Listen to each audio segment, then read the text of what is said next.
3 punti di distacco fanno una differenza enorme in questo campionato di C1. Basti vedere che al Godego la vittoria serve per restare tra le prime 5, al Cosmos per importanti punti salvezza. Benvenuti alla Belbote Arena di Tombolo, da Udino Baggio per Roplon. Al via da questo calcio d'inizio, da sinistra verso destra, il Cosmos 9 inizia l'incontro. Giata, il taglio, scappa Azabi, non seguito. Azabi una finta ancora, Azabi ne mette a sedere uno. Azabi, azione personale dopo 50 secondi di Ayub Azabi, il numero 10, che firma l'1-0 Infinity Godego. Fami a chiamare sui suoi, vuole un compagno incontro, è Boateng a offrire una soluzione, poi di tackle, 1-2 si chiude. Fami in diagonale, Prosdocimi.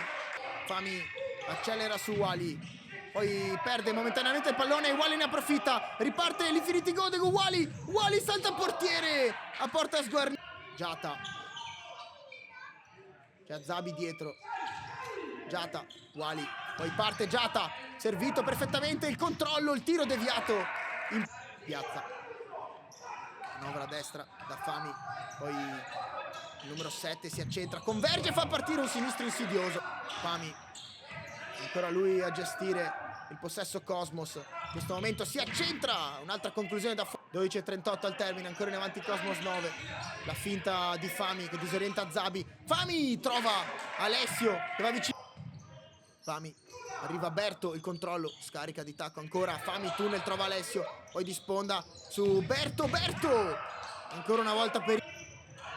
appoggia Berto, di prima intenzione, cerca il compagno ma strozza il passaggio. Giata accelera, scatta esplosivamente, lo salta Giata, traversone su cui ci arriva il numero 4 Safwen Mbarek a firmare il 2-0 Infinity Godego con questo gol in ripartenza che inizia con la R, come Roblox, come le mix card, di cui trovate tutte le informazioni necessarie in descrizione.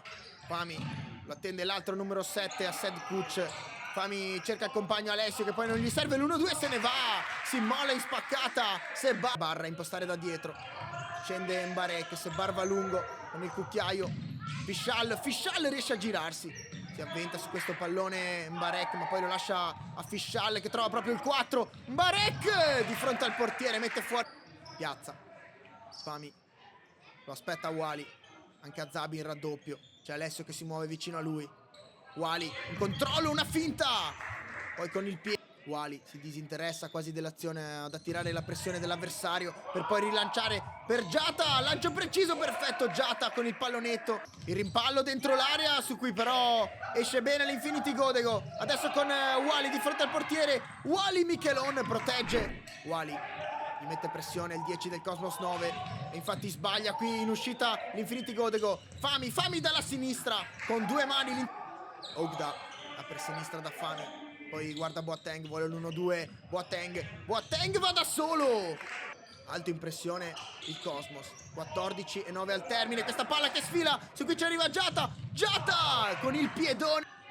Giata, appoggio ad Azabi elude la pressione di Alessio, se ne va via a campo aperto. Azabi d'esterno trova Mbarek, lo scarico per Giata con il destro. Chiude alla grande questa azione l'Infinity Godego, costruita, manovrata, gestita benissimo dai ragazzi di mister Paolo Marotta. 3-0. Azabi può dare l'appoggio anche per Mbarek, ma ha cercato già dall'altra parte, ha capito tutto Fami e quindi sulla destra adesso per Alessio di fronte a Prosdocimi. Azabi cercare Fischal, lasciato libero di girarsi, Fischal se ne va via, l'appoggio sull'arrivo di Azabi. Sebar, Giata lavora con il fisico questo pallone, la tiene in campo Giata, poi dentro da Fischal, una finta, Fischal traversa, Boateng tiene in campo questo pallone, Alessio a destra apre ma sbaglia su Berto, quindi Sebar può andare, e allora con qualche secondo di anticipo ci fermiamo anche noi come si fermano i giocatori in campo. 3-0 è il risultato finale alla Belbote Arena di Tombolo. L'Infinity Godego si impone così sul Cosmos 9, approfitta del riposo del maestro Fenice e rimane aggrappato alle prime 5 della classe.